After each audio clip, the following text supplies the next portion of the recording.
வணக்கம். இன்னைக்கு weight loss பண்ணுறவங்களுக்கு ஏற்ற ஒரு tiffin box recipe soya rice எப்படி பண்ணலான்னு பார்க்கலாம்.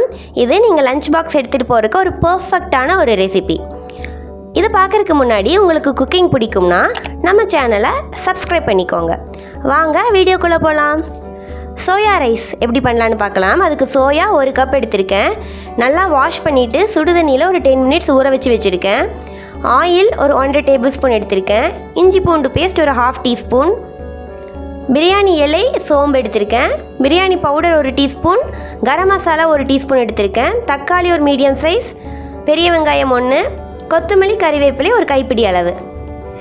கொத்தமல்லியும் கறிவேப்பிலையும் சின்ன சின்னதாக கட் பண்ணி வச்சுருக்கேன். இந்த மாதிரி கட் பண்ணிக்கோங்க. இப்போ செய்ய ஸ்டார்ட் பண்ணலாம். சாதம் 1 கப் எடுத்திருக்கேன். சாதம் 1 கப் எடுத்துக்கிட்டிங்கன்னா சோயா அதை விட கொஞ்சம் அதிகமாக எடுத்திருக்கேன். சும்மா பேருக்கு சோயா யூஸ் பண்ண கிடையாது, வெயிட் லாஸ் ஜேர்னிக்குங்கிறதுனால சோயா கொஞ்சம் அதிகமாகவே எடுத்திருக்கேன். ரைஸ் கொஞ்சம் கம்மியாகவும் சோயா கொஞ்சம் அதிகமாகவும் எடுத்திருக்கேன். இப்போ ஒரு பேனில் ஆயில் விட்டுக்கலாம். ஸோ ஆயில் கொஞ்சம் கம்மியாகவே விட்டுக்கோங்க. ஆயில் நல்லா சூடானதும் அதில் நம்ம பிரியாணி இலையும் சோம்பும் ஆட் பண்ணிக்கலாம். பொரிஞ்சு வந்ததும் அடுப்பை சிம்மில் வச்சுருங்க. ஸோ உடனே நம்ம தக்காளி வெங்காயம் 2யுமே அட் அ டைமில் ஆட் பண்ணிக்கலாம். இந்த ரைஸில் தக்காளியும் வெங்காயமும் கொஞ்சம் ஹாஃப் ஃப்ரைடாக இருந்தால் சூப்பராக இருக்கும். ஏன்னா பெரிய வெங்காயத்தோட ஸ்வீட் டேஸ்ட் கொஞ்சம் பச்சையாக இருக்கும்போது நல்லாயிருக்கும். ஸோ இப்போ தக்காளியும் வெங்காயமும் ஓரளவு ஃப்ரை ஆனால் போதும். அதனால தான் 2யுமே நம்ம அட் அ டைமில் ஆட் பண்ணியிருக்கோம். So soya rice fried rice டேஸ்ட்டில் இருக்கும். ஸோ இந்தளவு ஓரளவு ஃப்ரை ஆகி வரட்டும். இந்த டைமில் நம்ம இஞ்சி பூண்டு பேஸ்ட் அதுவும் அதிகமாக ஆட் பண்ண வேண்டாம், ஒரு 1/2 டீஸ்பூன் ஆட் பண்ணிக்கோங்க. ஆட் பண்ணிவிட்டு நல்லா மிக்ஸ் பண்ணி விட்டுருங்க. ஹை ஃப்ளேமில் வைக்க வேண்டாம், மீடியம் ஃப்ளேமில் வச்சுட்டு நல்லா மிக்ஸ் பண்ணிடுங்க.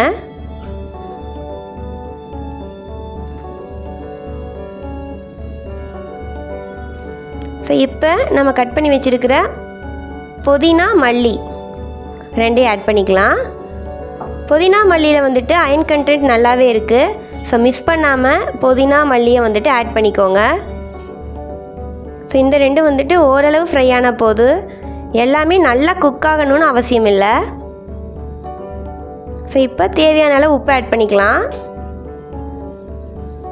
ஸோ செக் பண்ணி பார்த்துட்டு அப்புறம் கூட ஆட் பண்ணிக்கலாம். இப்போ வதங்கிறதுக்காக ஓரளவு உப்பு ஆட் பண்ணிக்கோங்க. இப்போ இது எல்லாமே ஓரளவு ஃப்ரை ஆகி வரட்டும்.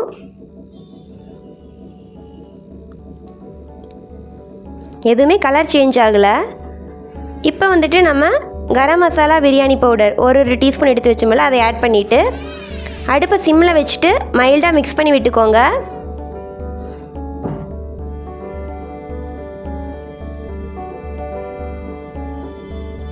இந்த மசாலாவும் கறியிடக்கூடாது, லைட்டாக சூடானால் போதும்.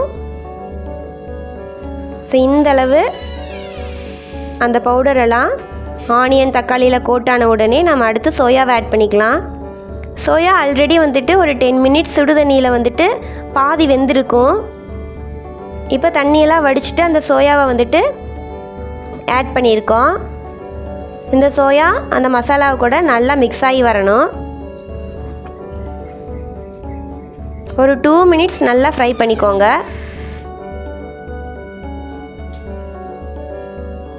சோயாவில் ப்ரோட்டீன் கண்டென்ட் ரொம்பவே இருக்குது. ஸோ வெயிட் லாஸ் ட்ரை பண்ணுறவங்க சோயாவை அடிக்கடி ஃபுட்டில் ஆட் பண்ணிக்கோங்க. வெறும் சோயாவாக எடுத்துகிட்டு போகிறத விட ரைஸ் சாப்பிடணும்னு ஆசைப்படுறவங்க கொஞ்சமாக ரைஸ் ஆட் பண்ணி இந்த மாதிரி சோயா ரைஸ் செஞ்சுக்கோங்க. டிஃபன் பாக்ஸ்க்கு சூப்பராக இருக்கும். ஸோ ஒரு 2 மினிட்ஸ் இந்த மாதிரி ஆயிலையே ஃப்ரை ஆனதுக்கப்புறம் ஒரு 1/4 கப் தண்ணி ஆட் பண்ணிக்கலாம். ஏன்னா சோயா நல்லா வெந்தரணும், அப்போ தான் எந்த ஒரு டைஜஷன் ப்ராப்ளமும் இல்லாமல் இருக்கும். ஸோ ஒரு 1/4 கப் தண்ணி ஆட் பண்ணிவிட்டு ஒரு மூடி போட்டுட்டு ஒரு 5 மினிட்ஸ் வச்சுருங்க. நல்லா வெந்து வரும். 5 மினிட்ஸ்க்கு அப்புறம் எடுத்து பாருங்கள். இந்தளவு வெந்திருக்கும், இருந்தாலும் அதில் தண்ணி கொஞ்சம் இருக்கும்.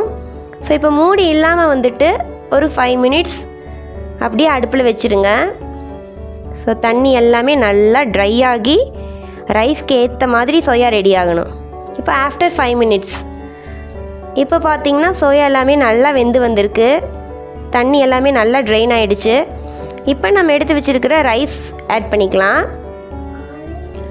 பார்த்திங்கனாவே தெரியும், ரைஸை விட சோயா கண்டென்ட் வந்துட்டு அதிகமாக இருக்கும்.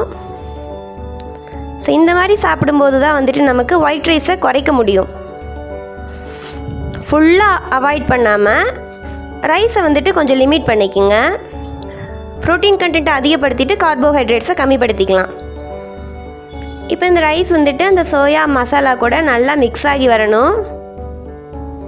ஸோ பார்த்தீங்கன்னா இந்தளவுக்கு மிக்ஸ் ஆகி வந்துருச்சு. இப்போ உப்பு செக் பண்ணிக்கோங்க. உப்பு பத்தலைன்னா ஆட் பண்ணிக்கலாம். இந்த ரைஸில் பார்த்தீங்கன்னா எல்லாமே ஒரு ஹெல்த்தி இன்க்ரீடியன்ட்ஸ் தான். மல்லி, புதினா, சோயா, தக்காளி, வெங்காயம் அப்படின்னு எந்த ஒரு அன்ஹெல்தி திங்ஸுமே நம்ம ஆட் பண்ணலை. ஆயில் கூட கொஞ்சமாக தான் யூஸ் பண்ணியிருக்கோம். ஸோ வெயிட் லாஸ் ட்ரை பண்ணுறவங்க தாராளமாக இந்த ரெசிபி ட்ரை பண்ணலாம். ட்ரை பண்ணி பாருங்கள், எப்படி இருக்குன்னு சொல்லுங்கள்.